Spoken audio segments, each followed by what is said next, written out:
Estamos de volta com o programa Bem Viver. Hoje a gente fala sobre doenças ocupacionais. Eu estou aqui com o Gustavo Benevides, ele é professor de Anatomia e Ergonomia do Departamento de Ciências Biológicas da UFOP. Então, Gustavo, a gente estava falando um pouquinho do trabalho que você desenvolve, né, o projeto de extensão, prevenção e tratamento de tendinopatias. Uma das tendinopatias é a tendinite, é isso mesmo? Exatamente. Não estou falando errado não, né? Não, sem dúvida. Na realidade, é a principal tendinopatia, ou seja, é a que aparece com mais frequência lá no serviço que a gente desenvolve, né? Então vamos colocar uma imagem ali Vamos da tendinite colocar. para a gente ver, para você conseguir explicar um pouquinho o que é a tendinite. Bom, nesse desenho a gente consegue ver o que está em vermelho são os músculos, né? E o tendão é o que está em branco, que parece pequenos cordões que ligam os músculos aos ossos, né? Esse aí a gente está vendo a região de antebraço e de mão, né? Então esses pequenos cordões esbranquiçados que saem dos músculos são os tendões, né? E a tendinite nada mais é do que a inflamação desses tendões pelo excesso de repetição, né? Que ocorre, por exemplo, quando você dedilha, quando você pega um objeto muito pequeno. Então você vai causando trações muito grandes nesse tecido, né, nesse tendão, e com isso o tendão ele tem uma falência, né, um excesso de uso. E isso causa a inflamação do tendão, a tendinite. E tem alguém que tem assim, uma propensão maior a desenvolver a tendinite? Ou seria só esse movimento repetitivo mesmo? Não, lá no nosso serviço, lá no Prevent, a gente atende as mais diversas profissões, vamos dizer assim, desde professores, a auxiliares de serviços gerais, a músicos, né? Muitas pessoas que trabalham no comércio digitando muitos números, né? Então pedreiros. Não existe uma profissão marcada por isso. Antigamente era só as pessoas que digitavam, os digitadores. Uhum. Atualmente não mais. Por exemplo, um trabalho que a gente fez recentemente foi com um senhor que trabalhava com instalação de filtros hidráulicos, né? Então ele movimentava pequenas peças e esse movimento, que não exigia muita força, mas ao mesmo tempo muita repetição, causou uma tendinite nessa região de punho deste paciente. A gente tem também uma segunda imagem, né? Ali seria já com a tendinite mesmo ou eu estou errada? Não, ali é uma região de punho mais completa, vamos dizer assim, né?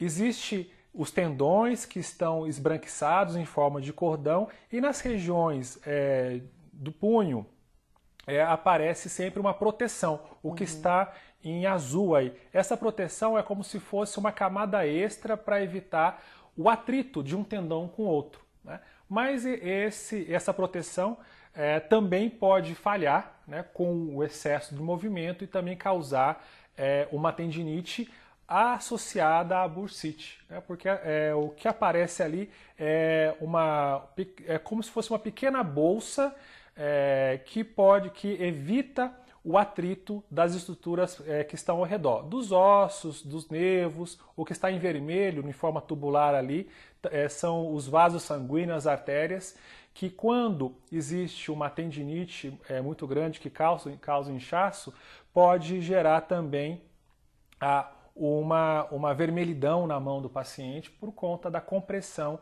da falta de irrigação ou da irrigação mais normal que poderia existir. Uhum. A tendinite dá só na mão? Não. A tendinite dá em todo e qualquer tendão, né? Então, a gente está mais acostumado a ver só na mão, né? Mas normalmente são nos membros superiores, na mão, no cotovelo, no ombro. Então, nos tendões onde tem muito movimento, que geralmente os braços têm muito movimento, pode acontecer esse tipo de tendinite. Por exemplo, tem tendinite da região de bíceps, né, que é um músculo muito... quase todo mundo conhece, né? Uhum. Que é quando você flexiona e estende muito o cotovelo, você pode ter uma tendinite. Aquela pessoa talvez tenha um trabalho mais braçal. Exatamente, sem dúvida. E associado à tendinite de cotovelo, geralmente existe a epicondilite, que é onde esse tendão se fixa nos ossos do cotovelo. Bem complicado, bastante complicado, coisa. Mas é tratável, isso é bom. Então, vamos falar do tratamento. Como é que é o tratamento que vocês fazem lá com a tendinite? É o laser? Exatamente. Nós temos uma coleção de lasers, nós conseguimos trazer para Ouro Preto 6 tipos diferentes de laser, e esses lasers, muito deles são, a gente não consegue enxergar, apesar de ser uma luz, é uma luz onde os nossos olhos não conseguem captar. E esses lasers, eles conseguem chegar nesse tecido que está inchado, nesse tecido que está lesado e causar um aumento da cicatrização. Na realidade, o laser ele aumenta a cicatrização, a velocidade de cicatrização de um tecido. Ou seja, o que demoraria semanas para formar, é como se fosse um corte, o que demora semanas para estancar o sangue e para voltar a um tecido muito parecido do que era antes, com laser a gente faz isso em poucas aplicações. Então, ele ativa o metabolismo daquele lugar que está doente. E o que a gente vê muito é que as pessoas fazem sessões de fisioterapia, mas acabam tendo que fazer sempre, né? Parece que o problema não acaba. Com o laser ele acabaria?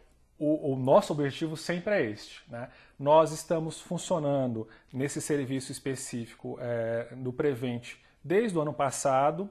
Os nossos pacientes só recebem alta efetivamente quando não tem mais dor nenhuma, quando o movimento está restabelecido e quando a força volta também. Então a gente mede inclusive a força do paciente com alguns equipamentos específicos, e o tratamento com laser, o objetivo dele é não fazer o paciente voltar. Uhum. E até então nós não temos nenhuma recidiva, ou seja, o paciente não voltou reclamando, né? E nós atendemos hoje cerca de 160 sessões mensais. Então, é muita sessão, é uma bastante gente também. Bastante gente. O objetivo desse trabalho é tratar cada vez mais a população de Ouro Preto.